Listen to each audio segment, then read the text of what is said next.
SOFI update here on the 14th. This might be a little bit of a longer video. I'm going to go over what I said yesterday in the video. So yesterday I was saying there's a chance that we're looking at a bigger contracting wedge. However, we broke below today, and so I think that that is unlikely now. So with that unlikely, I brought back the wedge I was talking about a few videos ago because we are back in that channel. And so we did not break below 641 today, but we are close, 643. So again, if we break below 641, that's going to be a big tell of where we're probably going. Because at that point, I'm probably just looking at this, whether you want to measure it from here or not, as a lower high. So let's just look at where the top was here. The top was at 1047. The top here was at 1170. That's about $1.23. I'm measuring from the bottom right here.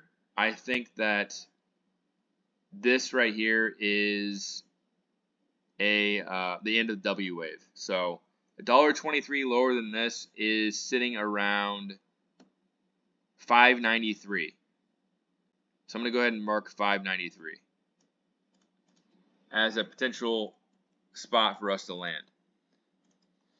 So if this is a W wave and this is the X wave, and these are all ABC moves, so ABC like this, A, B, C. You can see here this hits the 1.61 fib. I would actually measure this from right here.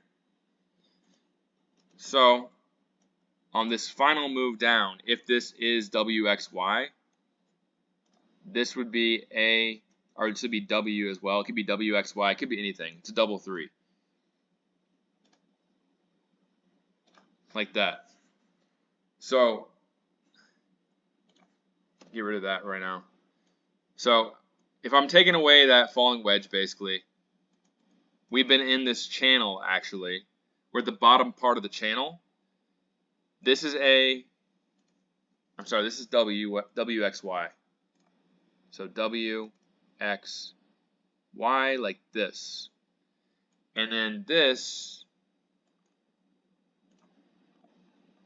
A, B, C. Let's see where the 1.61 fib is for this right here. 594. Look at that. So again, that's my calculations are saying 593. So how did I get that one more time? I got that from the top here, 1170-ish, minus the top here, lower high, 1051. So it's about $1.20 less. I have this ending right here at about 716. So 595-ish, something like that. And then I have this as the original W wave down. We get a quick pullback here. We get an A wave down. We get a B wave down. So that would mean that this should be 5 waves right here. And we can see, let me get rid of this now. Whoops. We can draw a parallel line here and just get an idea where we're at. So we broke through this parallel line. So that means that this is probably a wave 3. So 1, 2. The 1.61 fib is at 617. Bounce. Like that. How did I get that? Again, this is the end of the W wave. That's the top right there, lower high. And then this is this move right here to 595 is $1.20-ish lower than the bottom here. This is about $1.20-ish lower than the top right here. So we can also do this.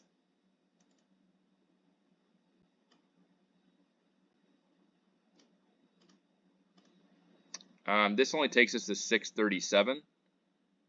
So that's not going to really help out. But again, this is ABC down, or WXY down. So it's getting kind of complicated down here. And that's what I think is possible. If it does go lower, I would say slightly below $6 is possible. But we're still looking at this wedge too. If that's not correct, we're looking at the wedge first because the wedge is still in play. Let's go ahead and draw that up here.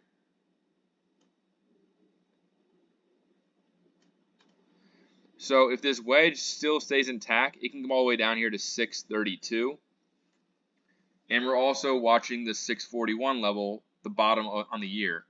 Are we going to break below the 641 level? If we hit the bottom of this falling wedge, we would break below it. And if we break below this wedge, then we're coming down here to 617, where I just showed you the wave 3 would end right there. And then we would bounce, and we come down here to 593. If it goes below 593 or like more down to this gap right here at 550, that would be crazy, to be honest. That would be about 50% loss on the year. So I don't expect it to go that low. So I guess the targets first off are we going to hold 640? If we don't hold 640, we're coming down here to 633. Break below the falling wedge. 617 is the next target, based on this being a wave 3. And then if we break below 617 after a bounce, target is somewhere between 590 and $6. That would fill this gap right here, and that would complete the overall WXY move, like that.